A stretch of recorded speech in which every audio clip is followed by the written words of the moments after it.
Et nous recevons pour vous l'invité sport, le président de la commission santé de la Fédération burkinabé de cyclisme, le docteur Abdourahmane Cissé. Bonjour et bienvenue sur notre plateau. Merci pour l'invitation. Alors, on constate dans le reportage que la formation intéresse beaucoup les participants. Est-ce que vous prévoyez déjà plusieurs sessions après celle-là?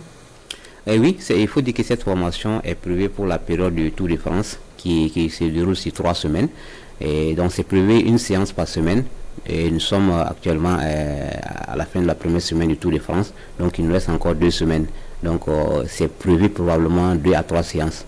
Voilà, si je me permets. D'accord. Le formateur qui est Abdoulaye Lambila Ouedraogo est le seul commissaire national élite. Est-ce qu'il est probable qu'il accède dans les prochains mois, années à venir, au grade de commissaire international de l'Union des cyclistes internationales? Oui, absolument. Il faut dire que le commissaire Lambila, c'est vrai qu'il n'est pas très bien connu au Burkina Faso, mais à l'international, il faut dire que c'est en tout cas le mieux placé en Afrique de l'Ouest pour accéder au grade de commissaire international et parmi ses pairs.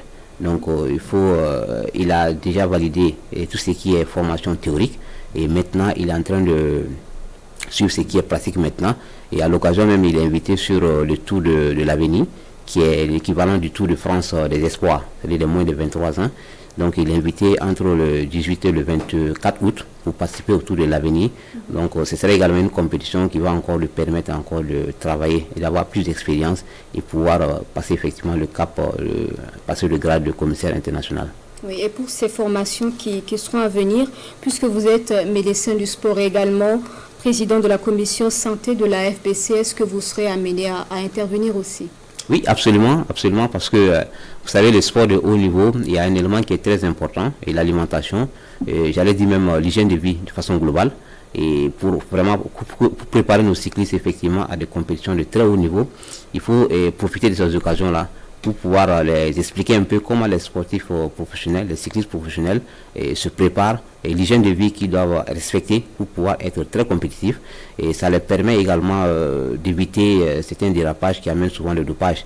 Voilà, donc la question du dopage également, je vais en profiter, en parler, pour préparer nos cyclistes non seulement à éviter ce phénomène-là et comment se comporter quand il y a un test antidopage lors d'une compétition internationale. Parlons un peu de l'organisation de ces formations-là. Vous avez dû mobiliser beaucoup de moyens, différents types. Et quelle a été votre source pour réussir à tout mobiliser et tenir ces formations? Et merci beaucoup pour la question. Avant de répondre directement à la question, je vais d'abord saluer l'initiative qui vient de la commission technique de la Fédération burkinabé de cyclisme. Il faut dire que vraiment c'est la vision. Parce qu'aujourd'hui, pour être compétitif, il faut s'inspirer des exemples. Et un exemple comme le Tour de France, c'est vraiment, il le fallait. Parce qu'aujourd'hui, vous avez vu qu'il y a un Africain, un Érythréen notamment, qui a remporté une étape du Tour de France. Mais ce n'est pas venu au hasard. Et ça a été inspiré et avec un travail à l'appui. Et puis voilà, le résultat est là. Donc je pense que avoir cette idée-là, c'est vraiment à saluer. Mais pour ce qui est maintenant du financement, comme vous l'avez posé la question, il faut dire tout de suite que ça a été un financement assuré entièrement par le président de la Fédération burkinabé de football et par le cyclisme. Voilà. Et il faut vraiment saluer le courage en tout cas la volonté de ce monsieur-là qui, lorsqu'il s'agit de donner de l'argent pour développer le vélo, il ne compte même pas. Voilà, c'est pas pour dire que nos partenaires habituels, que sont le ministère du Sport, à travers le Fonds national de la promotion du sport, n'étaient pas disponibles pour nous accompagner. Non, c'est pas cela.